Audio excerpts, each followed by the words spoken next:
Hey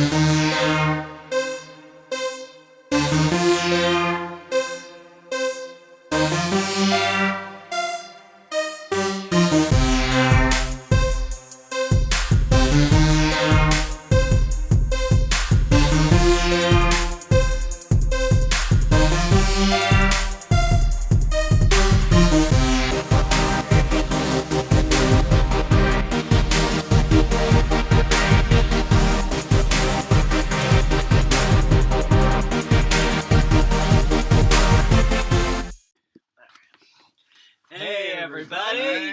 Welcome to Beantown Beantown Beatdown. Beatdown. Matthew Barnes. Gabe Shamus. Have an offer, the dog. Yeah. Back after my cold and feeling so much better. Awesome. Also got some artisanal blend Strongbow hard ciders. All right. Picked these up last night at the liquor store. Thought we might give these bad boys a try. Awesome. Wait, these aren't twist off, are they? They should be twisted off. Be.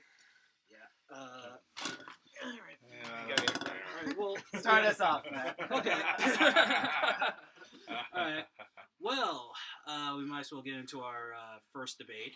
As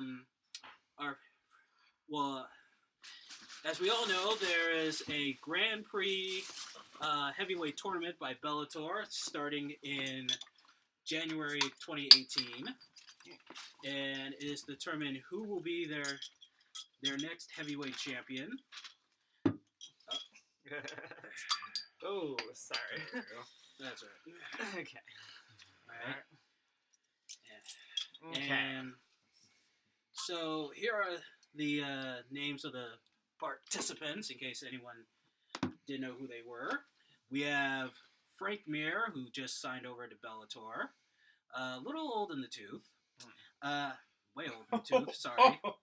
Oh, that is cold. Hey, I gotta call it like I see it. King Mo. Chael Douchebag Sonnen, my favorite. Matt. I like him already. Yeah, I think he's one of your best friends. Yeah. Hey, you all know I don't like Chael Sonnen. Everyone on the show knows I don't like Chael Sonnen. Matt Mitrione. The current light heavyweight champion, Roy Nelson. I mean, sorry, not Roy Nelson. Well, Roy Nelson's in it, but he's not the current light heavyweight champion. Sorry. Okay. Fedor Emelianenko, the legend, he's in it. My boy Rampage Jackson, he's in it as well. Nice. And of course, the current light heavyweight champion of Bellator, Ryan Bader. That's who I meant to say, Ryan Bader. Okay. Yeah. So, big debate is who do we think is going to win the tournament? Gabe, what do you go. Yeah. Well, I only know some of those names. Only a couple of them pop out, like Fedor, like you said. And I certainly would like to know the douchebag, but I don't care what his actual name is. That's what I'm calling him now. He is a douchebag. Chael Douchebag Sonnen. Ah, yes, that's it.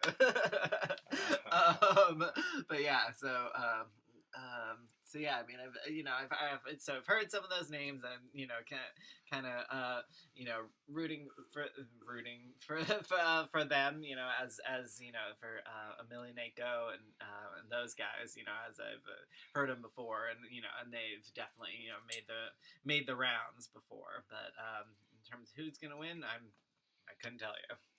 Right, me, I am gonna go with Rampage. Rampage just signed a new multi-deal with Bellator, so I'm rooting for him to win this. I'm definitely going with Rampage. All right. I picked Rampage to win the whole thing. Doug, what about you? I think possibly Rampage would be good too. Now you're gonna hate me for this. I'm gonna play devil's advocate here, but I'm gonna say that possibly you never know that the douchebag Chael Sonnen could pull this off. He's quite a talented fighter. As much as you may hate his personality and all that, he's a really skilled fighter. Well, here's my thing on Chael Sonnen as a fighter. His ground and pound is, I give it a, we were talking school here, I give him a B plus.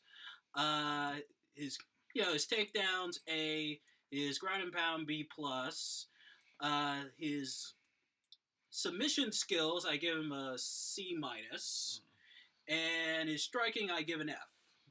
He's one of the worst strikers ever, and also on the count that he lost twice to Anderson Silva for the middleweight title, and losing to John Jones for the light heavyweight title in the UFC, and for always talking shit and hardly ever backing it up. No, that's why I don't like him. He believes his own press clippings, so I don't think he's got a snowball chance in hell of winning this tournament, and this is possibly going to be the last time he ever gets a title shot. All right, and that is a good point. They say not just in fighting, but entertainment and politics as well. You can make your own hype, but once you start believing your own hype, that's when you're in trouble. Yeah. Yep. Absolutely. Also, now we're moving on. Thanksgiving is next week, and we won't be doing a show on that day because we're going to that week. Yeah, that week because we're going to be spending time eating food, watching football, and but also the 25th, November 25th, coming up marks the 5-year anniversary of the death of Hector Macho Camacho, boxing legend. Yeah, and it's weird, he died 2 weeks after my birthday. Oh. So, I mean, I've said before in the past that he died on my birthday, but I got the dates mixed up. Or wishful thinking. Yeah. But, Hector Macho Camacho, growing up, as a longtime boxing fan, he was my favorite. One of the best Puerto Rican fighters ever. Flashy, flamboyant, had good hand speed. I mean, he could have been an all-time... when you look at his accomplishments, former WBC super featherweight champion, former WBC lightweight champion, 2-time WBO super lightweight champion. But he lost, he had 6 losses, and of those 6 losses, he lost to Julio Cesar Chavez. Okay. And he lost to Felix Trinidad and Oscar De La Hoya. Oh, wow.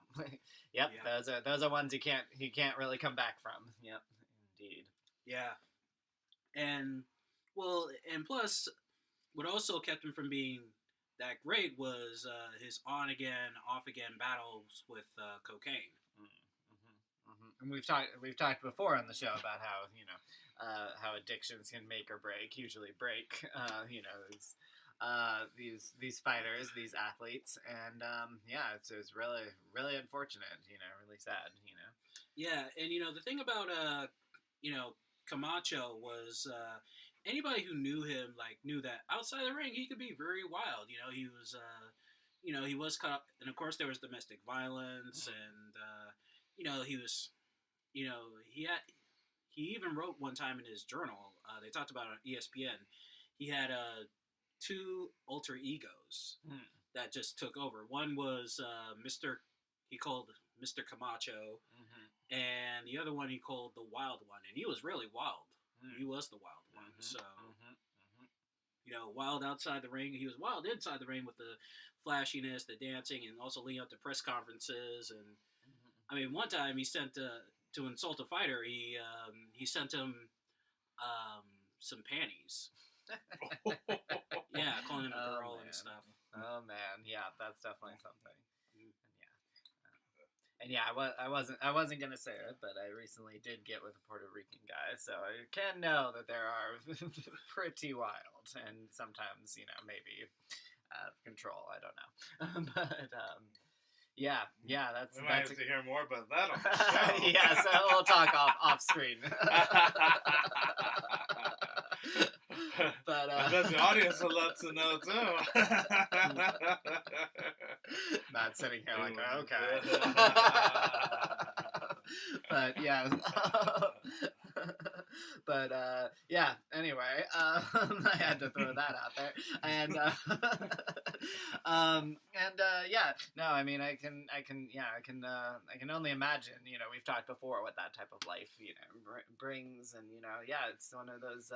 I'm sure it's I'm sure eventually in the future, as fighting does get more popular, there will be like behind the music style, stories of this stuff, and yeah, he's pretty much ripe for something like that. Well, yeah, absolutely. Because, and Hector Camacho, one of the best, flamboyant, very skillful in the ring. Right. One of the best, like I said, one of the best Puerto Rican fighters ever. And it's still a shame that he's not around. And but in fact, he also beat one of his more important victories, special victories. He beat a young Freddie Roach. Oh, really? Before Freddie Roach became a trainer. Yeah, Freddie Roach. Yeah, he beat young Freddie Roach, and Freddie Roach was talking about his death. He said, like, yeah, after the fight, after we fought, he took me out for dinner. Yeah, I mean, hey, that's got to be something, you kick a man's ass and you take him out to dinner. Sportsmanship. Yeah, it is, and that's something that you rarely see. You rarely see today. But rest in peace to the Macho Man. Yeah, exactly. That's right. And now we're gonna get into your week risks. So, Gabe, take it away. All right. So yeah, we've been talking a lot, as uncomfortable as it might be, about the whole Me Too thing, the sexual harassment allegations. This is a story that's not going away. It's actually just getting bigger and bigger. And so it's one of those things that might we might not want to talk about it, but as we're seeing, we have to talk about it. And so now I'm going to bring it to another level, a turn in the story that's been taken is if you add one letter to it, to Me Too, I'm going to have you, Matt, put this up on the titles. Me Too. If you add one letter, what is it? If you add the N in there, it becomes Men Too. Men have also been victims of sexual harassment and abuse, and now that's coming out in droves.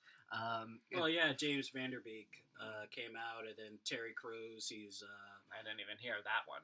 What, Terry Crews? No, Vanderbeek.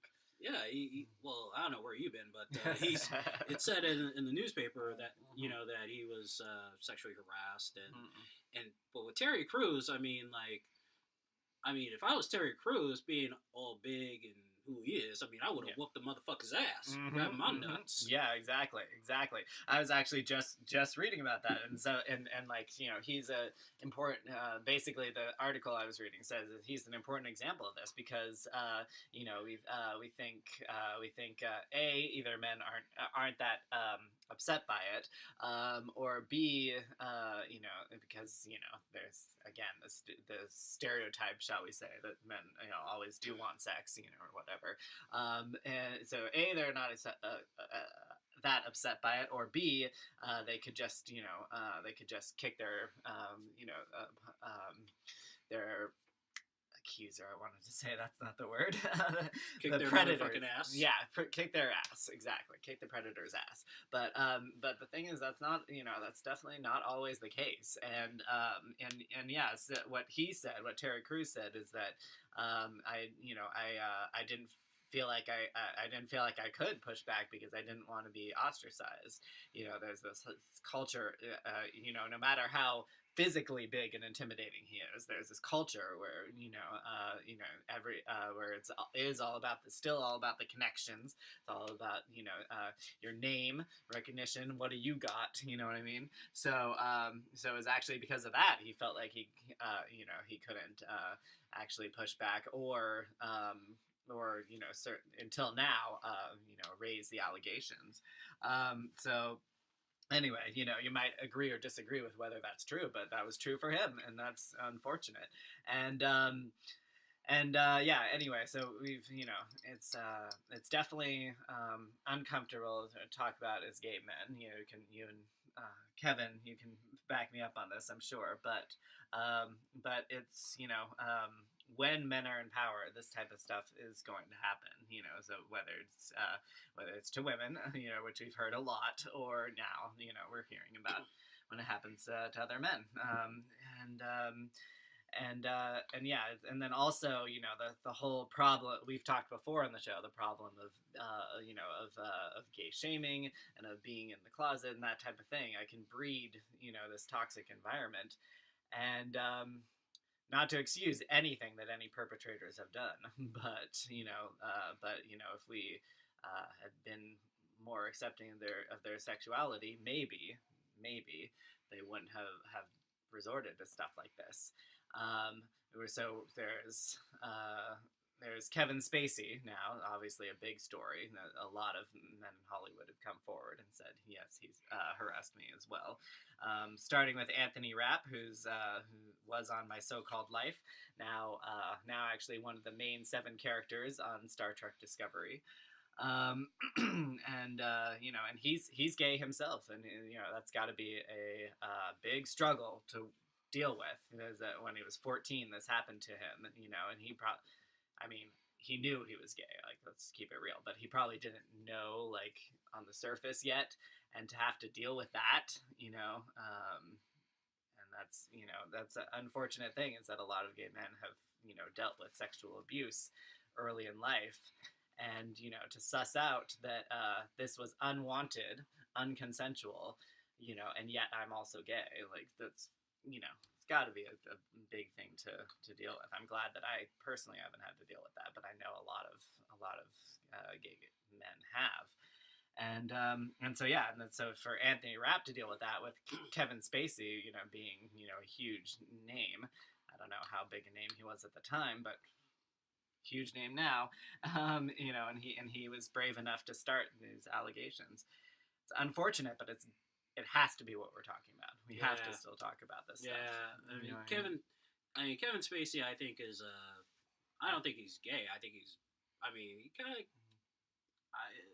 of bisexual. Right. Yeah, and he could be bisexual. That's yeah, that's fine. I mean, you know, not. But again, don't harass someone. Don't do things without consent. You know what I mean? Yeah, and also like Louis C.K. is also in the news for what he did as well. And you know, and that's a whole other interesting thing, because, like, I don't know, I listened to this argument on the Young Turks about it. You know, the women of the Young Turks and Cenk was saying, we can't, you know, he's like, I understand what you're saying, but, you know, I feel like we shouldn't, we'd have to be able to say that some things are worse. Like, what Weinstein did was worse, you know, and what Louis C.K. did, not good. But, like... showing his dick when, you know, trying to get a laugh or something to women, female comics and stuff. Yeah. Well, no, it wasn't trying to get a laugh. He was getting sexual gratification from it. But, you know, but it's still, I don't know. Maybe it's, you know, we should, you know, what Cenk was saying was, like, I feel like if you can't say that certain things are worse, like what Harvey Weinstein did, and certainly what Bill Cosby did, if you can't say that those things are worse, then, you know, then where does this end? So I understand that, but I do understand that, you know, that you can't judge how traumatic something is for someone else. So. Yeah, I do give Louis C.K. this much credit. At least he came through like a man and admitted to his wrongdoing and stuff, where I think Kevin Spacey has sort of, like, kind of kept quiet, I think. Yeah, and Kevin Spacey's pretty much kept quiet. Other people have said they'll go after their attackers. Harvey Weinstein now still says he's going to go after his attackers, after God knows how many of them there actually are. Like, that's ridiculous. Yeah, fuck him. Well, Dog, what do you think about all what's been going on with the harassment stuff? Well, I think I have to say, based on personal experience, I'd have to say that I am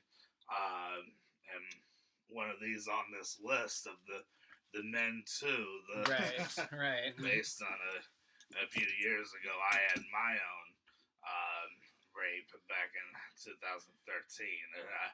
I'm not facing my attacker. Right. I wish to keep my life. I do not want to risk my life of facing him again. it's just too much. Right. So that's what, it's 4 years ago. That still must seem kind of fresh for you. It must seem still pretty traumatic. It still gets pretty fresh and traumatic at times. Oh yes. Yeah. So I mean, these things. I also feel like this conversation of the statute of limitations. We should say that there is no statute of limitations on these. Oh things. yeah. As a matter of fact, cheers to that. Cheers to that. No this statutes stuff, of limitations. Yeah, exactly. This trauma doesn't go away, right? Yeah. And plus, in Canada, there's no statutes of limitations on rape. Right. Exactly. So the Canadians, they get it right. Yeah. Yeah. Indeed. Also, so I do have to keep going because there's more. Tom Cruise's masseur, whatever, of Tom Cruise has actually said that he was propositioned majorly, and also Tom Cruise tried to keep him from leaving, when he tried to get away. So that's a whole other thing. Well, that just feeds more into the thing of Tom Cruise being gay. Right. Well, yeah. At some point we have to, I don't know. Yeah. At some point we have to stop treating this as like a salacious Hollywood rumor, because that's been the case for years. Is Tom Cruise gay? Well, I think we can say now that he is, but or at least is bisexual or whatever. But that also again, that doesn't matter. I kind of wish that wasn't the main takeaway of these things. So far, with one accuser, I guess, of Tom Cruise, that's probably going to be, if anyone talks about it at all, that's probably going to be, oh, so maybe he is gay. Well, I wish that wasn't your conclusion after this guy talks about his terrible experience, when he's providing a service. Yeah, I know, massage, is one of those things that's kind of on the line because you do get mostly naked for it, but that doesn't mean that there's any sexual contact, is permitted. You know what I mean? And so yeah, I wish it was less about when it comes out that men have sexually abused men. I wish it was less about oh, so the guy's gay. I wish it was more oh, so so this guy is a sexual harasser like the others. Yeah, and plus, plus Tom Cruise is in that Scientology thing, so it's and Scientologists now, thanks to Liam Remy, don't really have that good of a reputation now. So Tom Cruise might be looking at getting blackballed. Yeah. I mean, well, that's a whole other thing. I'm not going to go as much into the whole thing that I feel about church prosecution and manipulation and stuff. But no, I mean, yeah, we'll try not to make this a religion thing, but there's a chance he could get blackballed with this accusation of because I think Hollywood kind of could tolerate some of his crazy stuff and about the Scientology thing, but now the whole sexual harassment thing, if this is true, then I think Hollywood's going to be like, you know what, enough is enough. We're not going to, I mean, granted, we might not see Mission Impossible number 29 after this. Yeah, exactly. Yeah, and that's another interesting question: is how is Hollywood going to deal with all this? Someone in the news brought up, what is Oscar season going to look like next year? I hope that they are more honest with themselves. It's not just these bad actors, literally actors, but they're going to have a real reckoning and say, maybe we encourage this or sweep this under the rug too much, and they should say we're sorry. You know what I mean? Yeah, exactly. And you said it, dude. You said it.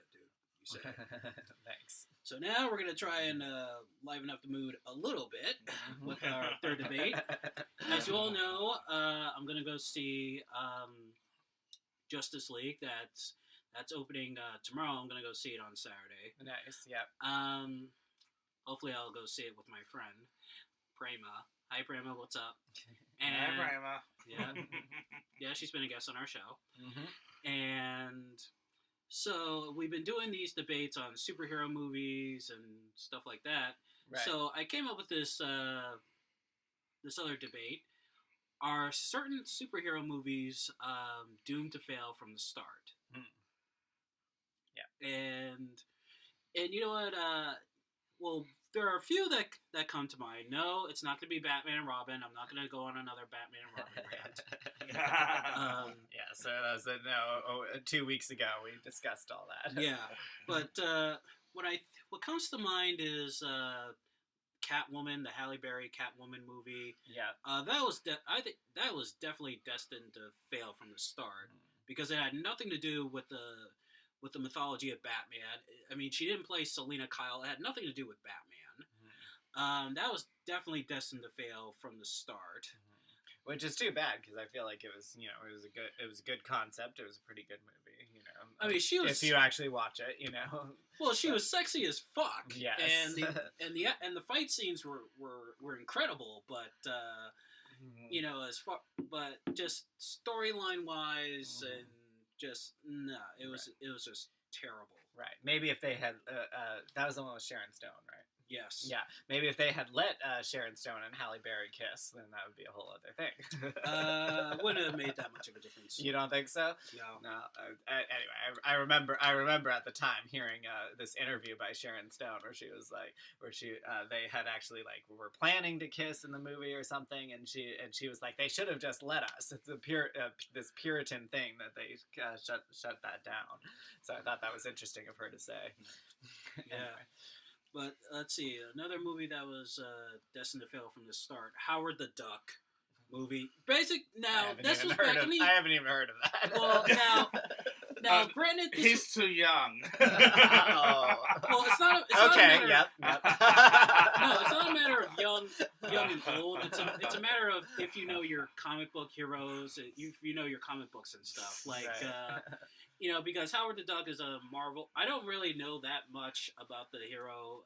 About Howard the Duck. All I know is that he's just looking at the trailer in the 80s and the special effects. Granted it was the 80s, but even still, you can look at this and go like, oh yeah, this is definitely destined to fail. Yeah, it was a goofball movie when it came out. Oh, you saw it? I think I might have seen it at least once, maybe on HBO or something. It was I was looking for it to get good by the end. I was like, what a letdown! It's like nothing good happened here. This is a waste of my time to watch. Right. Interesting. Yeah. No, I feel like there are so many freaking superhero movies. Like, I mean, it's not that I don't like that. I love superheroes, but like there are just so many nowadays. It's like some of them just gotta be complete shit. I'm interested on your since we're talking about this, I'm interested in your take on Ant-Man. Because I remember when I heard about that, I'm like, what the frick? That sounds ridiculous. Well, I think if you've read the comics, you'll understand the mythology of Ant-Man. Okay. But now, I haven't seen Ant-Man, but I heard it was pretty good. Yeah, I was gonna say, I feel from what I remember, it actually got a pretty good, sizable audience, sizable opening, weekend, whatever. So yeah. Let's see. Another movie that comes to mind was. Is Superman 4, The Quest for Peace. Okay. Now, of course, again, this goes back to when I was a kid. I watched all the Superman movies, and actually, I saw Superman 2 more than I've seen all the other Superman films. Out of all the Christopher Reeve superhero movies I've seen, Superman 4 was really the worst, and it ended the Christopher Reeves version of Superman. Right. Because it was all about nuclear warheads. It's more. Even I watched the review of it on the Nostalgia Critic episode, and that the special effects were bullshit. And and then when the Canon Films took over for it, with Warner Brothers, and you didn't get that epic opening like in the first two Superman movies, where it's like you hear the theme song and you see this The swoosh across the sky. Yeah, we didn't. It got that, but it looked like it was on a $2 budget. Right. Yeah. And also they replayed the whole Superman flying through the air, just like in the first movie. Like we didn't see anything different, and so yeah, you could just look at Superman 4 and just be like, yeah, this was doomed to fail from the start. They should have stopped at after number 3. Right.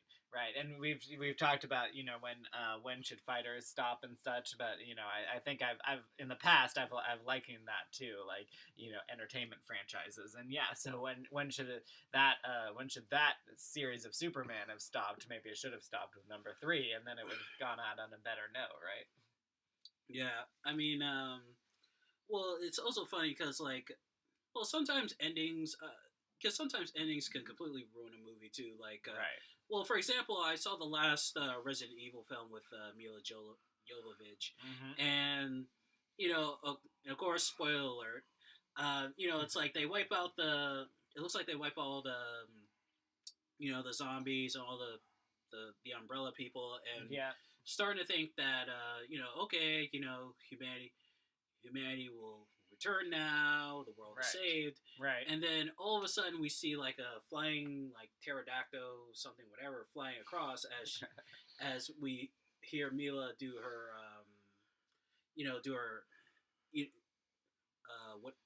her narration, going like, my name is Alice, and and she just smiles and gets on her motorcycle and just rides, and I'm like, what the fuck? So this is how you're gonna leave it? It's like there's basically still more ass kicking to do, and this is the last of the movie of the franchise. Right. Now, granted, the rest of the movie is great; it's kick ass, but the ending will leave you pissed off.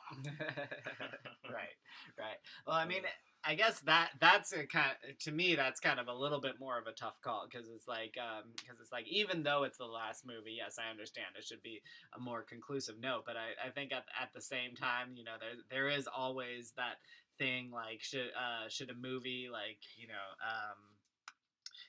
sometimes it's like even if there isn't going to be a sequel, you still kind of want the audience to like forever think that there's something more to the story after that. You know what I mean? I don't know. So I can see where they might have been coming from. Trying to say that there's still something left. Of the zombies or whatever it is, but yeah, probably not the best choice with how many movies of that they've made. Well, yeah, I mean, but all the Resident Evil films are great in my opinion. Some have said like, oh, there've been too many and blah blah blah, but it's like, dude, I can never get enough of Mila Jovovich. I mean, it is a good one. Yes. Yeah, I mean, what about you, Kev? Have there been other superhero movies that you thought were just doomed to fail, or? I don't know. Let's see. I don't know if I can think off the top of my head, to be honest with you. Right. Superhero movies. Let's see. I mean, there's certainly. Let's see, because I don't know that I've seen too many.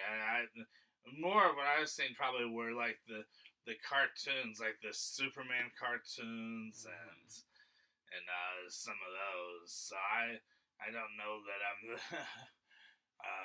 the best to ask at this question of what if there have been any superhero movies that I have felt to be doomed to fail, so to speak. Right. I don't know, but I'd like to ask you, Gabe. You said that you couldn't believe about the Ant-Man. Yeah. So, how about what's your take on the Tick? Right. Well, so that's a Amazon franchise, right? First off, so it's an Amazon TV show, right? and then yeah, also, so that's one thing. It's not really a movie, but then also like I don't know. Isn't it supposed to be like more humorous though? Yeah, it's supposed to be more of a humorous take on superheroes and stuff. So, right.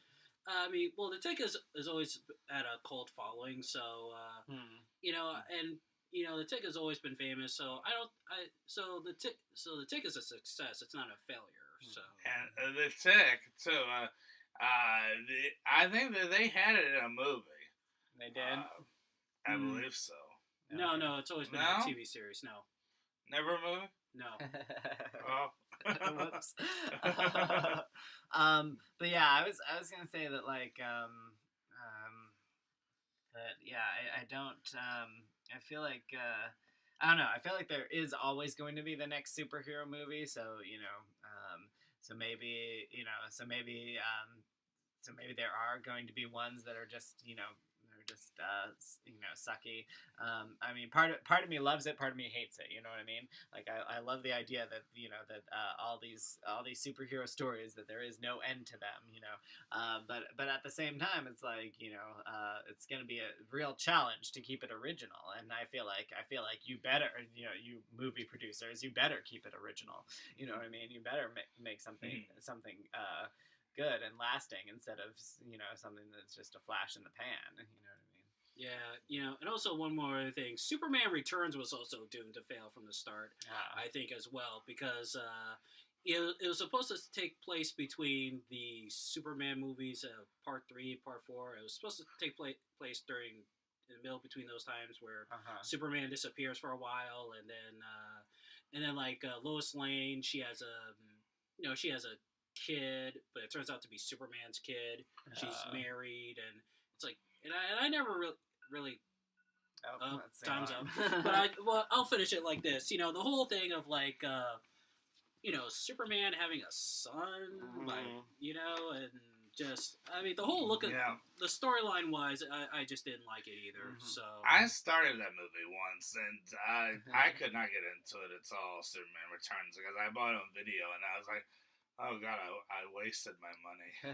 Right. Yeah, Brandon Ruth as Superman, but at the same time, besides that, right? And yeah, like, and that's something that they might try and go into more to make it more original or have a new twist is having them have kids. But I don't think that's gonna work out. I think that would be a mistake. I hope they don't do that. It's kind of funny because it is kind of like the like myths. It is kind of like the myths of old. The superheroes are demigods or full gods, and their kids would be demigods. I don't know. Like I can see the appeal of that. But. Yeah, they're compared a lot to the Greek mythologies and stuff. Yeah, and and I will say this about the Catwoman thing. Halle Berry took it in stride because remember it got a raspberry, which is like the Academy Awards of the worst movies ever. She actually showed up to the award ceremony and collected it. Nice. Yeah, so perhaps the only raspberry to be collected in person. I can see Halle Berry now. She said, "Where's my raspberry? Yes. I want my raspberry now." Yeah, no, because when most actors get like a raspberry, they don't want to show up to the ceremony because it's like that's mostly to disrespect them and stuff. Yes. But Halle Berry, she took it right on the chin. That's awesome. I gotta watch that now. Yeah, it's on YouTube. You'll find it on YouTube. And that's gonna end it for now. And also one real quick thing. Thank you guys for making the Beer and Brawl episode, the last one, Volume 3 of the best of Roberto Duran. Got it up to 60 views. Let's get it to 100 with this next one because I'm doing another episode tomorrow night at 7:30 live on the Beantown Beatdown Facebook page. Go check it out. I got some good fights on there. All right, awesome. So from Beantown to your town. This is Beantown Beatdown. Matthew Burris, James Shamus, Kevin Offer, Doug. Vios con Dios.